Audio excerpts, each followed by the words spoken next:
तेजस्वी यादव ने खुलकर किसी को भी अपने साथ लाने के लिए प्रयास बहुत नहीं किया। मुकेश सहनी भी तेजस्वी के साथ तब आए, ये बात सभी अग्री करेंगे, जब मुकेश सहनी के भी साथ दरवाजे बंद हो गए। उल्टा मेहनत किसके लिए, तो मेहनत सारी 3 सीट पर खुद लड़े और मेहनत की है बाकी 37 सीटों के लिए, गठबंधन पर, आरजेडी के लिए, कांग्रेस के लिए। देखिए, आप बबूल के पेड़ के नीचे भी आम मिल जाता है, आम का टोकरी में आम लेके लोग जा रहा हो, बबूल के पेड़ के नीचे गिर गया। तो अब इसका मतलब ये थोड़ी कि उस बबूल के आम के नीचे ही बैठे रहिएगा आप। और बिहार ने ही इंडिया गठबंधन को कमजोर किया है।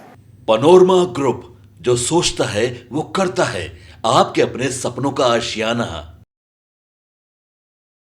नमस्कार, आप देख रहे हैं भारत लाइव। भारत लाइव के विशेष कार्यक्रम गेम बड़ा है में आज हम बात करेंगे तेजस्वी यादव और उनकी पार्टी की। तेजस्वी यादव ने एक एक करके सभी लोगों को ठिकाने लगा दिया है और तेजस्वी के फरमान के बाद पार्टी में एक तरह से कहें जो भगदड़ सी मच गई है और एमएलए सहित कई दिग्गज एकाएक फरार हो गए हैं। और ये कल देखने को मिला, क्योंकि कल जिस तरह से आरजेडी का स्थापना दिवस था और उस स्थापना दिवस पे कई ऐसे दिग्गज चेहरे नहीं दिखे जिनको वहाँ रहना चाहिए था। इससे पहले वो वहाँ रहा करते थे। इसका पूरा मतलब हम समझेंगे संपादक नमन जी से, जो आखिर बड़े बड़े दिग्गज कहाँ अचानक गायब हो गए स्थापना दिवस जैसे कार्यक्रम से। लेकिन पूरे लोकसभा चुनाव के दौरान एक बात मैं बहुत ईमानदारी से बोलता रहा, जो दर्शक रेगुलरली देखे हैं हमारे शोज को उन्हें पता होगा। मैं कह रहा था कि चुनाव तेजस्वी यादव अपना चुनाव मानकर लड़ नहीं रहे हैं। उन्हें पता है कि 2025 का चुनाव उनके लिए ज़्यादा महत्वपूर्ण है। इस चुनाव में कुछ सर्टेन समीकरण को ध्वस्त वो करना चाहते थे एनडीए के, और कुछ अपने भी लोगों को वो एहसास कराना चाहते कि एनडीए से ज़्यादा उनका फोकस अपने ही लोगों पर था। वो लोग जो उनके लिए आने वाले समय में समस्या क्रिएट कर सकते थे, वैसे लोग जो अब तक कंप्लीटली उनको कंप्लाई नहीं कर रहे थे पॉलिटिक्स में, चाहे उनके घर के हों, पार्टी के हों, या विचारधारा के हों, या गठबंधन के हों। आपने देखा कि अंतिम समय तक गठबंधन जो दोनों था वो पूरी तरह से फाइनल नहीं हुआ था। चुनाव के दौरान उन्होंने मुकेश सहनी के साथ गठबंधन किया, एक चरण हो गया उसके बाद, पहला चरण के बाद। और आपने देखा कि पशुपति पारस, मुकेश सहनी, उपेंद्र कुशवाहा, जीतन राम मांझी, ये वो लोग थे जिनको बहुत अवॉर्डिंग ये चुनाव उनके लिए सीट से बंटवारा नहीं था जिस गठबंधन में थे। तो ये सभी लोग कहीं ना कहीं रास्ता खोज ही रहे थे। चर्चा ये भी थी कि पशुपति पारस भी उस तरफ जा सकते हैं। लेकिन तेजस्वी यादव ने खुलकर किसी को भी अपने साथ लाने के लिए प्रयास बहुत नहीं किया।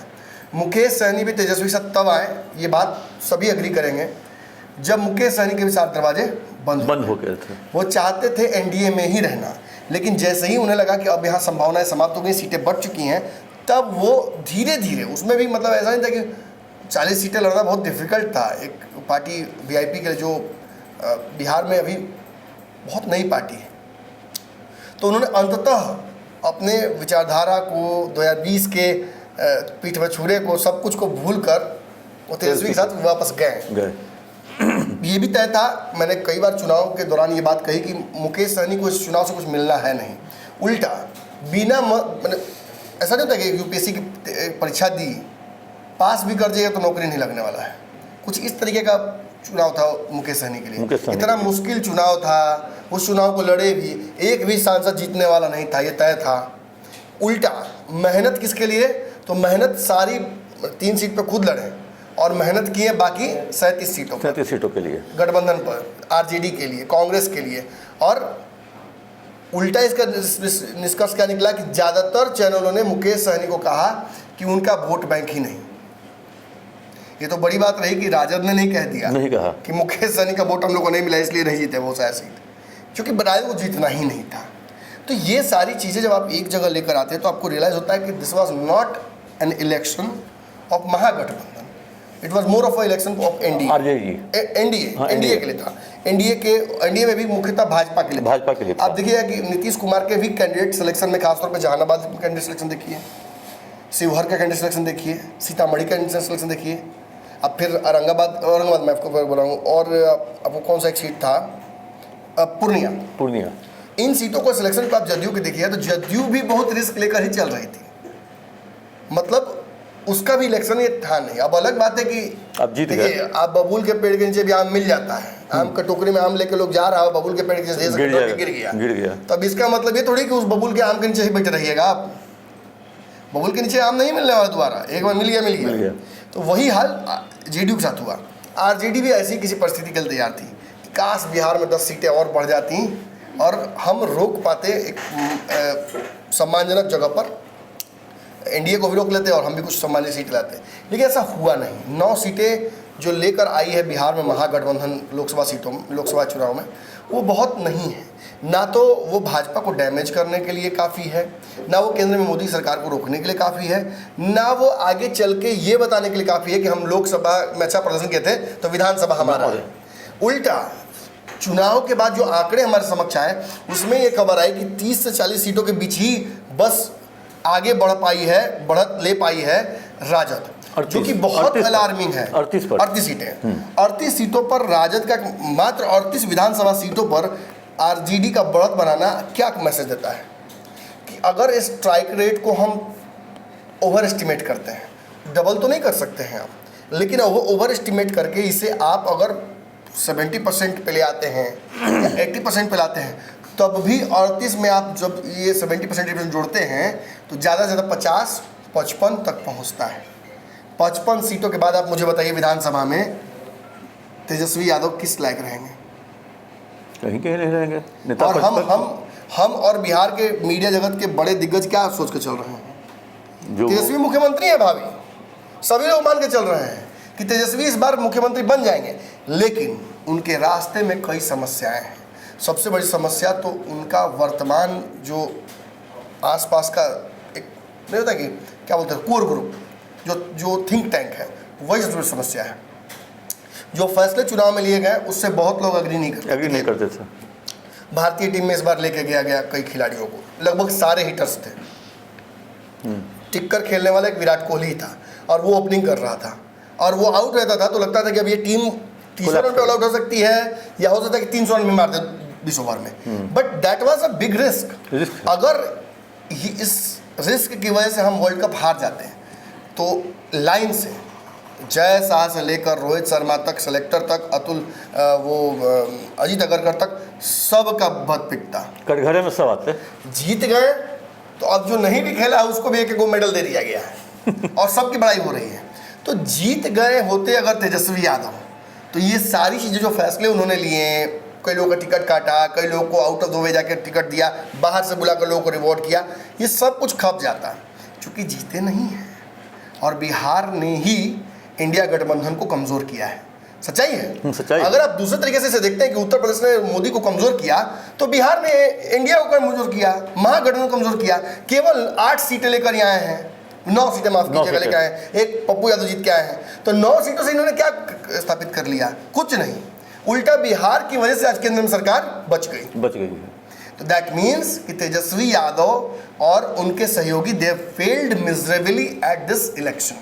तो यहाँ से इनके लिए बहुत, अब देखिए कार्यकर्ताओं को तो लग रहा हो कि अरे मोदी को रोक लिए, देश भर में नहीं होता कि उत्साह टाइप का हो गया, कॉमनवेल्थ जैसा सिस्टम हो गया है। इंडिया गठबंधन में कुछ तय है नहीं, आपकी जीत हमारी जीत, हमारी हार हमारी हार, मतलब ये ऐसी स्थिति हो गई है। तो तेजस्वी अपनी हार से ज़्यादा बगल अगल में जो भाजपा की हार हुई है उससे खुश हो रहे हैं। तो ये राजनीति का तकाजा हो सकता है। आप फील गुड फैक्टर में रह सकते हैं, लेकिन फील गुड से लॉन्ग टर्म लॉन्गेटिविटी जो होता है पॉलिटिक्स का वो नहीं होता है। लेकिन तेजस्वी का कल का तर्क था जो 19 में हम 0 पे थे, 20 में सिंगल लार्जेस्ट पार्टी विधानसभा में, आप ही पंचनामा में बैठे हुए थे और मैं बैठा होता और मैंने कहा था कि हार को भी अपनी जीत बताएंगे। 24 में 4 जीते हैं तो अब समझिए 25 में क्या होगा। मैंने यही बातें ही कही थी एग्जैक्टली, आपको याद शायद होगा कि कहेंगे किसी भी स्थिति में कहेंगे 2 भी सीटें इनको आती थी, ये कहेंगे हम तो 0 थे, हमने जितनी भी सीटें लाई वो तो हमारी जीत है। 2 ला दिए, 4 ला दिए, 5 ला दिए, बहुत ला दिए। तो ये ऐसा नहीं है। आप अब साउथ अफ्रीका ये कहेगी, या आप सुन ही रहे पाकिस्तान का दलील वर्ल्ड कप में कि हम जीत जाते हैं, बांग्लादेश तक कह रहा है कि हम जीत जाते हैं। उर्दू पराई शादी अब्दुल्ला दीवाना, कैच सूर्य कुमार यादव लिए, मैच साउथ अफ्रीका हारा, पाकिस्तान को सबसे ज़्यादा दुख हो रहा है कि कैसे कैच हो गया, ये कैच बाउंड्री में सट गया तो ये हो गया। जब आप यू नाइदर पार्टी, आप ना इधर में है ना उधर में है, तो आप हैं कहाँ? आप क्यों खुश हो रहे हैं बिना मतलब का? ये जो भी सीटें आई हैं ये सीटें नाकाफ़ी हैं और अगर इस पैटर्न पर, मैं वही साबित करने की कोशिश कर रहा हूँ, और इस पैटर्न पर तेजस्वी यादव आगे बढ़ रहे हैं तो आने वाले चुनाव में he again going to fail miserably. मैं देख रहा हूँ अगर तेजस्वी यादव ये सोच के चल रहे हैं कि अरे प्रशांत किशोर कुछ सीट काट देगा, चिराग पासवान नाराज हो जाएंगे, मुकेश सहनी कुछ हमारे वोट बढ़ा देंगे, ये उपेंद्र कुशवाहा तक डैमेज कर देंगे, सब ये जीतन राम मांझी इतनी सीटें मांग देंगे कि वो नहीं हो पाएगा मैनेज, नीतीश कुमार सरकार गिरा देंगे। ये बीरबल की खिचड़ी है, ख्याली पकाओ है कि बैठे हुए पेड़ के नीचे आम छू नहीं रहे। बाबा हमारे कहानी सुनाते थे कि दूगो क्या उसको बोलते हैं जो लोग काम कम करते हैं, मुकेश को क्या कहा जाएगा? बढ़िया कामचोर, हिंदी में एक शब्द है कामचोर, एक और आलसी। हाँ आलसी, आलसी। दो आलसी एक पेड़ के नीचे बैठे हुए थे, समझे? आम का पेड़ था, आम खाने का मन था दोनों को, तो दोनों पेड़ के नीचे बैठे हुए थे। इतने आलसी थे कि पेड़ पर चढ़ नहीं रहा तोड़ने के लिए, पका हुआ आम दिख रहा है। दोनों बैठे बैठे लेट गए। कहा कि भाई तुम बैठे रहो, तुम देखना अगर गिरेगा तो हम भी लेटेंगे। दोनों लेट गए। हुआ क्या कि एक आम गिर गया बगल में, एक आदमी के बगल में। तो सुनना भाई, एक काम करना, ये आम उठा के मेरे मुंह में डाल देना। तो बोला हम क्या डालेंगे, अगर हमको डालना हो तो अपने मुंह में डालेंगे। तो बोला कि न ठीक है तो छोड़ दो, हटाओ, तब कोई नहीं डालेगा आम अपने मुंह में। अब इंतजार किया जाए कि वो आम सीधा मुंह में चले जाए, मुंह में चला जाए। एंगल मिला मिला के बैठा लो, जी आम पका हुआ उसके नीचे बैठेंगे और वो आम सीधा मुंह में जाएगा। किस्मत अच्छी थी, एक आम गिर भी गया भाई के मुंह में। अब उसको छीलने के लिए बोल रहा बगल वाले को कि छील दे भाई कम से कम, ताकि हम खा सकें। यही कहानी कहीं ना कहीं इस वर्तमान की राजनीति में मुझे दिख रही है। राजद अपनी तरफ से क्या एफर्ट लगा रहा है, राजद ने अपनी तरफ से ऐसा कौन सा समीकरण बना रहा है जिसकी वजह से वो दावा ये कर सकता है कि वो आगामी समय में 25 के चुनाव में बिहार में तेजस्वी को मुख्यमंत्री बना रहा है। कोई ऐसा प्रयास नहीं है। थोड़ा सा प्रयास हो रहा है, मैं बताऊँगा, लेकिन वो ज़्यादातर उसकी डिपेंडेंसी प्रशांत किशोर डैमेज कर देगा, एनडीए में टूट हो जाएगी, नीतीश टूट के हमारे पास आ जाएंगे। अब सुनिए ना, कल ही तेजस्वी यादव ने कहा कि अगस्त में सरकार गिर जाएगी। लालू यादव ने कहा, तेजस्वी का एक ही बात है, लालू यादव ने कहा कि सरकार गिर जाएगी। अरे भाई कौन सा ऐसा फॉर्मूला है, कौन सा ऐसा भविष्यवाणी हुई जो नींद में हुई? हे वत्स, सुबह सुबह उठना तो पीपल के पेड़ के नीचे जाके एक लोटा जल ढा देना, नीतीश से सरकार गिर जाएगी अगस्त में। ऐसा क्या हुआ? अरे मोदी तक का गिरा दिया अगस्त में। ठीक ही है, वही ना कहा कि इंतजार में बैठे हुए हैं। बाप बेटा दोनों लेटे हुए हैं कि आम के पेड़ के नीचे कि आम सीधा मुंह में गिर जाए, और छीलने वाला भी एक आदमी आए कोई आ जाए, कोई मुकेश सहनी छील दे, कभी प्रशांत किशोर छील दे। ऐसा नहीं होता है। राजद को अपनी रणनीतियों को दुरुस्त करना ही होगा। अब देखिए खबर क्या, अब आप कल ही की मीटिंग के बाद आप कर रहे हैं, कौन कौन नहीं आया बताइए? सबसे जो आज जो कारण आप जानते हैं एक पत्रकार के तौर पर, जो जायज़ कारण राजद ने दिया नहीं या चल रहा है, वो वही बता दीजिए साथ में।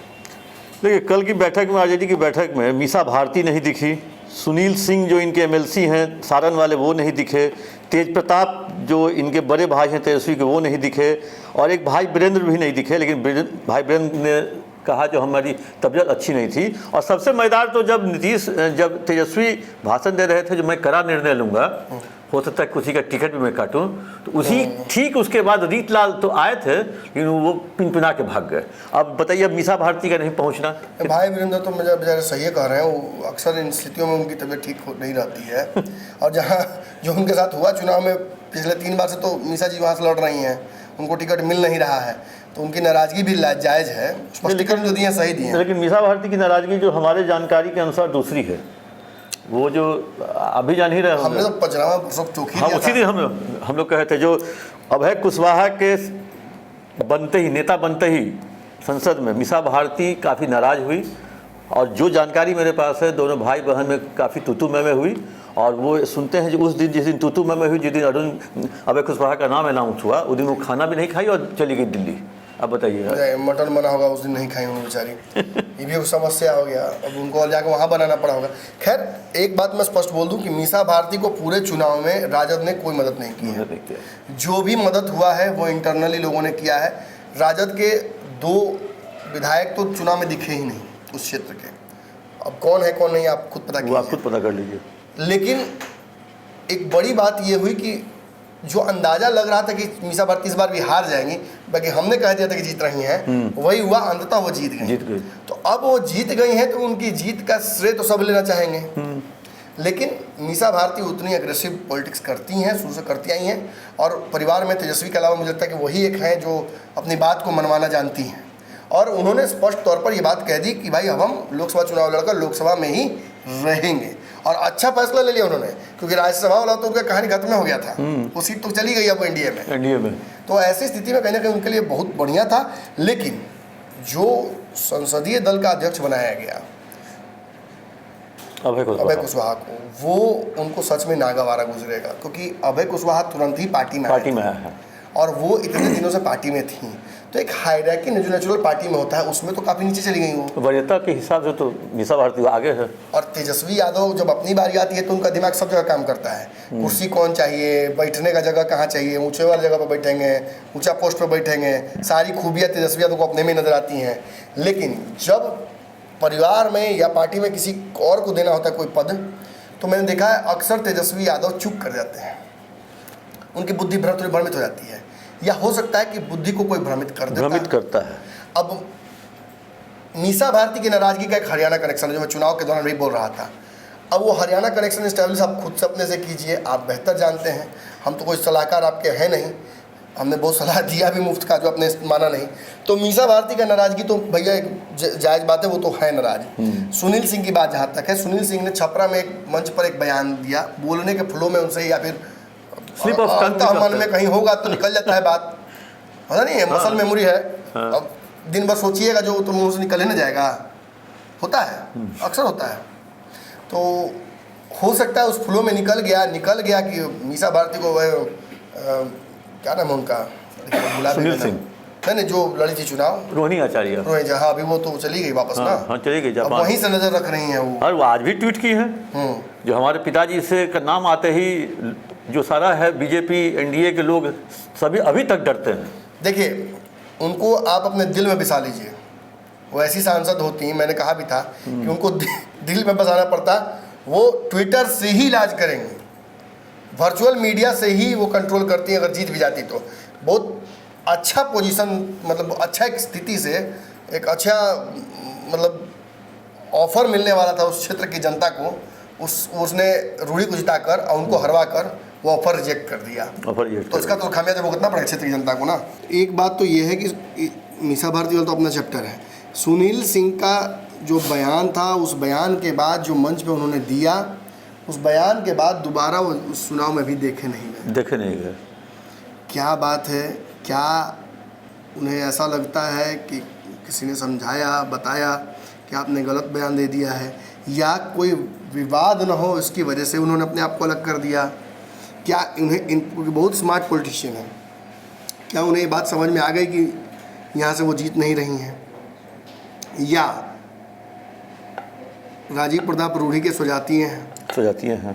तो ऐसा तो नहीं कि राजीव प्रताप रूढ़ी ने ही कोई मैनेजमेंट कर दिया हो। खैर जो भी हो, सुनील सिंह जो कि परछाई की तरह लालू यादव के और तेजस्वी के थे, उनके परिवार के सदस्य तो नहीं है लेकिन परिवार से कम भी नहीं है। एकाएक चुनाव में भी उनकी उपलब्धता कम रही, सीन से गायब हो गए, वो सीन से गायब नज़र आ रहे हैं। तो क्या आगे चल के इस पार्टी से वो अलग हो रहे हैं? क्योंकि याद होगा आपको, मैंने 6 महीने पहले चुनाव से उनका एक इंटरव्यू लिया था जिसमें खूब चर्चा उस वक्त हो रही थी कि वो जा सकते हैं भाजपा की तरफ। ये बात इसलिए भी हो रही थी क्योंकि आपको याद होगा अशोक चौधरी, नीतीश कुमार और जदयू के कई नेता ये दावा कर रहे थे कि वो उनकी तरफ सुशील मोदी पर हमला इसलिए कर रहे हैं क्योंकि वो भाजपा में जाने वाले हैं। तो सुनील सिंह का क्या होगा क्या नहीं होगा ये तो बहुत आगे की कहानी है। इनका भी एमएलसी समाप्त हो रहा है, चैप्टर क्लोज है इनका। एमएलसी फिर बनेंगे कि नहीं बनेंगे, क्योंकि व्यक्ति खत्म काम खत्म, तो व्यक्ति खत्म वाला सिस्टम भी तेजस्वी लेकर आ गए हैं। तो अब ये फिर बनते हैं कि नहीं, इस पर भी बहुत कुछ डिपेंड करता है। व्यक्तिगत रिश्ता लालू, मुझे बंद कमरे में भी इन्होंने एक बार कहा था, एक पत्रकार के तौर पर नहीं, मैं व्यक्तिगत तौर पर उनसे पूछ रहा था कि क्या सही में भाजपा की तरफ आप जाना चाहते हैं? तो उन्होंने कहा कि लालू यादव के जीते जी मैं कहीं नहीं जा रहा हूँ। तो ये एक बड़ी बात है, उन्होंने समय भी तय कर दिया कि लालू जी के जीते जी हम राजद में हैं, तेजस्वी के साथ हैं। ये बंद कमरे में उनकी मेरी बात हुई थी। तो मैं दर्शकों के लिए ही ये विशेष तौर पर ये जो कहा सकता है कि प्राइवेसी का ब्रीच ऑफ प्राइवेसी कर रहा हूँ, वो बातें बता रहा हूँ। लालू यादव जितनी भी रैली करते थे गांधी मैदान में, उसके स्टेज का डेकोरेशन सुनील सिंह ही करवाते थे। मैं तो कह रहा हूँ कि अगर पूरे बिहार में घूमने की बात कह दी है तेजस्वी ने, और उस कार्यक्रम में भी कहीं दूर दूर तक नजर नहीं आने वाले हैं जो वर्तमान स्थिति है, तो मतलब इनका क्या सीन है, क्या नहीं सीन है, ये आगे वक्त पे समझ में आपको आएगा। ये कोई बड़ी बात नहीं कि ये भाजपा की तरफ चले जाएं, कोई बड़ी बात नहीं। अब इनके सहोदर भाई का बताइए, बड़े भाई का, अब ये सीन से कहे गायब है। तेज प्रताप यादव, देखिए जी। तेज प्रताप यादव और तेजस्वी के बीच में रिश्ते तो बहुत अच्छे हैं नहीं, तो कोई पहली बात है नहीं कि, और इसमें कुछ बताने लायक मुझे बहुत है नहीं। मैं नेताओं के व्यक्तिगत जीवन पर बहुत टिप्पणी नहीं करता हूँ, लेकिन राजनीति है तो राजनीति के तौर पर मुझे बताना पड़ेगा ये बात कि आपको याद होगा फेसबुक पर वो बातें भी तेज प्रताप ने लिखी हैं जो बातें बाद में डिलीट करनी पड़ी हैं। फिर उन बयानों को उन्होंने हल्का भी किया अपने दूसरे व्यवहार से, लेकिन चुनाव में इस बार भी तेज प्रताप यादव कई लोगों को चुनाव लड़ाना चाहते थे, उन्होंने लड़ाया भी कुछ लोगों को। पार्टी से अलग हटकर एक अलग पार्टी बनी, जहानाबाद में मुनीलाल मोर्चा बना, उस मोर्चा के तहत वो चुनाव लड़ाए। अब 100 खून माफ हो जाता है इनका, चूंकि लालू यादव के पुत्र हैं। अगर यही काम कोई और कार्यकर्ता करता तो उसको पार्टी से उठाकर इतना दूर फेंकते कि शायद इंडिया में भी चुनाव दोबारा कभी नहीं लड़ पाता। लेकिन इनको कुछ गलतियां इनकी माफ़ की जाती हैं, लेकिन ऐसा नहीं है कि तेज प्रताप की इन गलतियों को तेजस्वी 100% इग्नोर करते हैं। इनकी एंट्री तक बंद करा दी गई थी, एक बार याद होगा आपको, और ये चिल्ला चिल्ला का बोल रहे थे कि सुनील सिंह और संजय यादव ये दो हमको अपने भाई से दूर करना चाहते हैं, दो भाइयों को विवाद करना चाहते हैं। तो ये सारी बातें इन्होंने खुद कही हैं, मैं नहीं कह रहा हूँ। अब इतना बात ये खुद कह दी है और चुनाव में एक नहीं चला है, तो राजनीति से इनकी विरक्ति नज़र आ रही है मुझे। धीरे धीरे फिर अध्यात्म की ओर मुड़ रहे हैं, राजनीति से दूर होते जा रहे हैं। तो there is a very fine line between this. मुझे लगता है कि ये आगे चल के राजनीति से पूर्णकालिक ही अवकाश लेने काउंटिंग के बाद हम लोग शायद चर्चा भी किए थे जो तेजस्वी इस बार तेज प्रताप का टिकट भी काट सकते हैं, जिन्होंने कहा। मैं अंततः उसी पे आ रहा हूँ। हाँ। इसके बाद भाई वीरेंद्र बचते हैं। हाँ। भाई वीरेंद्र ने जो भी दलील दी कि वो नहीं क्यों आए, ये अपनी जगह पर है। भाई वीरेंद्र नाराज तो जरूर हैं, उनको मुख्य प्रवक्ता से हटाया गया था, उनको कंसीडर ही नहीं किया जा रहा है, कितनों कुछ भी कर रहे हैं, टिकट मिल ही नहीं रहा लोकसभा का। बिहार सरकार में भी मंत्री बनाने की संभावना थी, उस पर भी कुछ नहीं सोचा गया। तो यादव समाज के नेता हैं, लालू के मजबूत लाठी होल्डर हैं, और कुछ मिल नहीं रहा है, तो मतलब यही कहा जा सकता है कि अब पूरे लोकसभा में जगदानंद सिंह कहीं दिखे हैं? नहीं, कहीं नहीं दिखे। पुत्र उनके दोनों लड़ रहे हैं चुनाव, एक तो जीत गए, एक को अब विधानसभा लड़ेंगे, खबर आ रही है। तो और आपने कुछ दिन पहले देखा होगा कि शिवानंद तिवारी भी फेसबुक पर क्या लिखे थे कि अब जीवन खत्म हो गया, अब दूसरी तरफ जाने का, वैकुंठ धाम जाएंगे, यहाँ जाएंगे, वहाँ जाएंगे, अंत में थोड़े धार्मिक भी हो गए। तो ये क्या साबित करता है? ये साबित करता है कि राजद में पुराने नेताओं की संभावनाएं लगभग खत्म हो रही है, शून्य हो गई, शून्य हो गई हैं। किसी को आप किसी पद पर देख नहीं रहे हैं। श्याम रजक हो, अब्दुल बारिश सिद्दीकी हैं, रामचंद्र पूर्वे हैं, इसे पुराने आरजेडी के नेता हैं। देखिए, संजय यादव अगर बिहार के होते हैं तो जगदन की जगह अभी प्रदेश अध्यक्ष वही होते हैं, ये भी तय है। और जल्दी ही आप देखिएगा कि हो सकता है कि मुकेश यादव किसी को उस जगह पर रोल पे आप देखिएगा। जगदन भी ज़्यादा दिन तक अब रहने वाले हैं नहीं है, उनको भी वहाँ से हटाया जाएगा। पार्टी एक ऐसे शिफ्ट की तरफ बढ़ रही है जहाँ से युवाओं को वो ज़्यादा प्राथमिकता देगी। जातीय समीकरण में भी युवा एक महत्वपूर्ण स्थिति में रहेंगे। और पुराने, अब देखिए अब यहाँ पे एक समीकरण बताता हूँ। आपने कहा 38 विधानसभाओं में लीड में थी आरजेडी, विधानसभा में लीड पर थी आरजेडी, ठीक है। अभी लगभग 75 या 80 के आसपास 75 विधायक हैं, 75 विधायक हैं। अगर 75 में से आप 38 घटाते हैं तो कितना होता है? हमको लगता है कि 42 नहीं, देखिए 5 में से 3 के 7 होगा, 27 होंगे। हाँ। 27 विधायक, मतलब इनके कहा जा सकता है कि 27 ऐसे विधायक हैं जो कि इस बार नहीं जीतेंगे अगर लोकसभा का पैटर्न रिपीट हो जाएगा तो। 37 माफ कीजिए, 37। मैथ में चलता फिरता मैथ में इतनी कमज़ोर हो जाते हैं आजकल। तो 75 में से आप अगर 38 घटाते हैं तो 37 विधायक इनके चुनाव इस बार नहीं लड़ेंगे, हार रहे हैं। लोकसभा के पैटर्न के अनुसार अगर वोटिंग हुआ है तो लोकसभा में इनके हिसाब से भाजपा कमज़ोर हुई ना, तो इससे ज़्यादा कमज़ोर क्या भाजपा होगी? कब जीरो भाजपा को थोड़ी आने वाला है। तो अगर इस पैटर्न पे चुनाव होता है तो आंकड़े चीख के कह रहे हैं कि जो जीते हुए विधायक है, और 102, 122, 123 छोड़िए बाद में राजद लाएगी। यहाँ तो जितने जीते थे उसमें से भी 37 हार रहे हैं। अगर इसमें हम नेगोशिएट करके इनको बेनिफिट ऑफ डाउट दे देते हैं, वन बैड इलेक्शन के तौर पर, तो इनको 15 या 20 आप सीट इसमें भी जोड़ दीजिएगा, फिर भी इनको 10, 12, 15 सीटों का नुकसान साफ दिख रहा है ज़्यादा पिछली बार की अपेक्षा। पिछली बार का बच्चा कैसे कंपनसेट कीजिएगा, कहाँ से लाइएगा।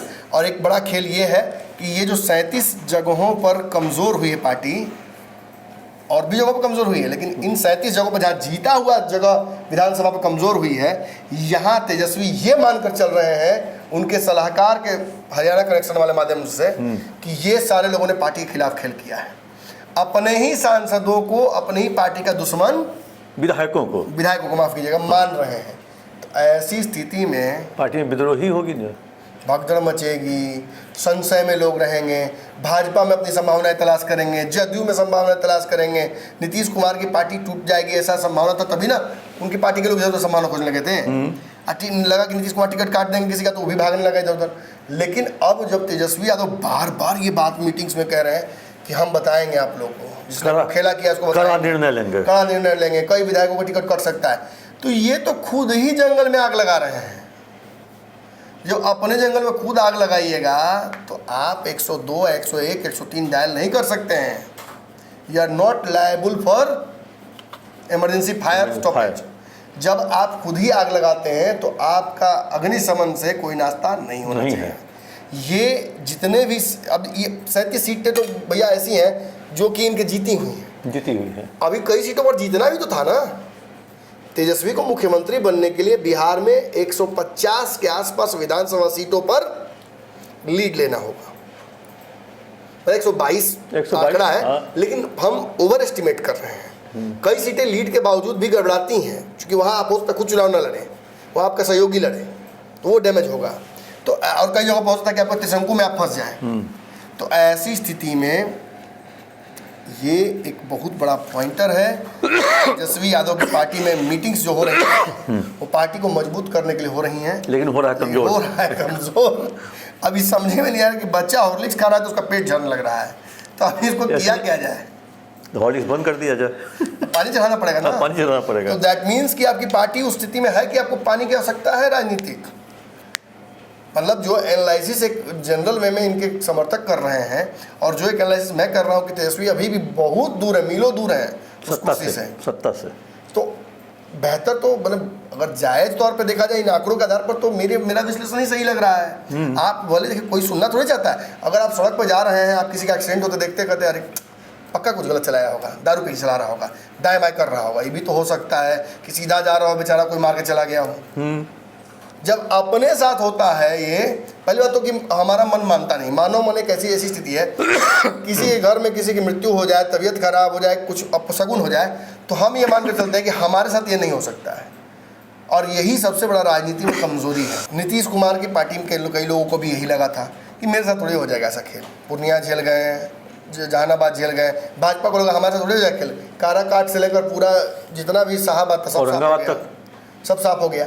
तो ये आपको पहले तो मानकर चलना होगा। अगर मोदी ये मानकर नहीं चलते कि मेरे साथ खेल होगा तो वो नीतीश कुमार को साथ नहीं लाते। और अगर वक्त से पहले नीतीश को साथ लाने का फैसला उन्होंने नहीं लिया होता तो उन्हीं के पार्टी के संजय पासवान ने तो कह दिया नीतीश नहीं होते तो 0 पे आउट होते हम लोग। तो ये क्या साबित करता है कि आपको आग लगने के बाद कुआं नहीं खोदना है, पहले से अग्निशमन की व्यवस्था रखनी है। और फिर मैं वही कहूँगा कि उसका भी क्या फायदा जब आग आप खुद लगा रहे हो।